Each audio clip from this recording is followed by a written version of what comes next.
جی، شر پسند ڈرامے کی ایپیسوڈ 11 کا ریویو دوں گی۔ آپ نے دیکھا کہ یہ جو ہے ہیرا مانی، اس کی جو خالہ ہیں وہ ذہنی بیمار دکھا رہے ہیں اور وہ ہاسپٹل میں ہیں اور وہ اپنے کزن سے رابطہ کرے لیکن رابطہ نہیں ہو رہا۔ تو مجھے ایسا لگتا ہے کہ یہ اس کی جو شازمین کی سٹوری یعنی کہ ہیرا مانی کی وہ ٹھیک کر دیں گے۔ ہوگا یہ کہ یہ اپنی خالہ کی خدمت کرے گی اور جب ظاہرہ خالہ دیکھیں گی کہ میرے بیٹے نے اس کو ایکسیپٹ نہیں کیا اور تو بعد میں اس کے جو حالات ہیں نا وہ ٹھیک ہو جائیں گے، یعنی کہ اس کی شادی اپنے کزن سے ہو جائے گی۔ بعد میں ظاہر ہے ہیرا مانی اس لیے راضی ہو جائے گی کیونکہ یہ بات تو ویلڈ ہے کہ اس کی جو ایکس وائف تھی اس کے کزن کی، تو اس کو یہ ہے کہ وہ بھی کسی انگریز کی طرف چلی گئی تھی، تو ظاہر ہے ایک بندے نے ایک زخم کھا رکھا ہو، اسے ذرا بھی کسی کے اوپر دوبارہ شبہ ہو تو پھر بندے کے دل میں یہ وہم تو پڑ جاتا ہے نا، اس وجہ سے اس نے پھر ہیرا مانی کو چھوڑ دیا۔ تو وہ جب دیکھے گی کہ میری بھانجی اتنی اچھی ہے، اس نے میرا اتنا خیال رکھا، پھر اس کا کزن بھی یہ سوچے گا کہ میری ماں کا اتنا خیال رکھا اس نے، اور پھر وہ اس کی آبزرویشن میں رہے گی تو اسے پتہ لگے گا کہ ایسی تو کوئی بات نہیں جس طرح کہ اس نے سوچا تھا۔ اور دوسرا یہ آپ نے دیکھا کہ صنم اور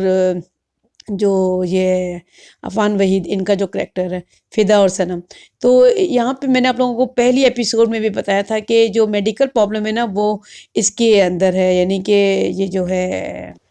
فدا کی جو رپورٹ ہے وہ تھوڑی سی ٹھیک نہیں ہوگی، جس کی وجہ سے پھر ہوگا یہ کہ یہ کسی وجہ سے آفس کے کام سے باہر جائے گا اور یہ اس کا جو لڑکی ہے یعنی کہ حریم فاروق، اس کا جو دو کلیگ ہے وہ اسے چھوڑنے کے لیے آئے گا، تو پھر وہ جو ہے فراست ہے وہ اسے کہے گا کہ تمہاری جو بیوی ہے تمہاری غیر موجودگی میں کسی لڑکے کے ساتھ آئی تھی، یہ ہے وہ ہے۔ آپ نے دیکھا یہ کانوں کا کچا دکھایا ہے، تو پھر یہ ہوگا کہ اس کو لگے گا کہ کیونکہ میرے پاس میڈیکل ایشو ہے اور میری بیوی کو بچے بہت پسند ہیں تو اس لیے یہ مجھے چھوڑ کے کسی اور کے ساتھ اپنے ریلیشن شپ بنانا چاہتی ہے۔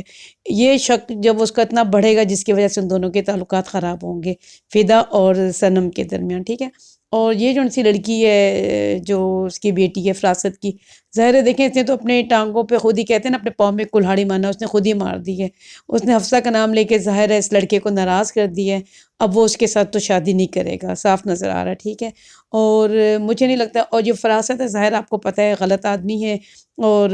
اسی یہ جو بینک میں ہے بینک کی وجہ سے ہی اس کو بھی یہ پتہ لگ جائے گا کہ جو فراست ہے اس نے غلط کام کیا ہے۔ ظاہر ہے وہ جو بزرگ آدمی بار بار چکر لگا رہے ہیں اس کی وجہ سے تو کہانی تھوڑی اور کھل جائے گی، جس سے پتہ لگے گا فراست غلط آدمی ہے اور اس کی کتنے جہاں جہاں پہ غلط کام ہے اور کھلتے جائیں گے۔ اس طرح سے ظاہر ہے یہ بے نقاب محلے میں بھی ہو جائے گا۔ اسی طرح کی کچھ سٹوری ہے۔ اور حفصہ، مجھے لگتا ہے حفصہ وہ کریکٹر ہے جس نے بعد میں سوسائڈ کر لے گی، مجھے ابھی تک ایسے لگتا ہے کیونکہ اس کو دکھایا ہے کہ اس کے ہاتھ پاؤں کانپنے لگ جاتے ہیں، جلدی ڈر جاتی ہے۔ اس کے اوپر بھی فراست ظاہر ہے کوئی بڑا الزام لگائے گا کہ رات کو نوکری کر کے آتی ہے، تو آپ کو پتہ ہے برا آدمی تو ہے، تو پھر وہ لڑکی اتنا سہ نہیں سکے گی اور اس کی وجہ سے وہ سوسائڈ کمٹ کر لے گی، مجھے ایسے لگتا ہے۔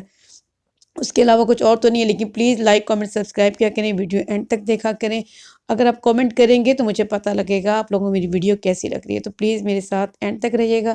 مجھے اجازت دیں، تھینک یو۔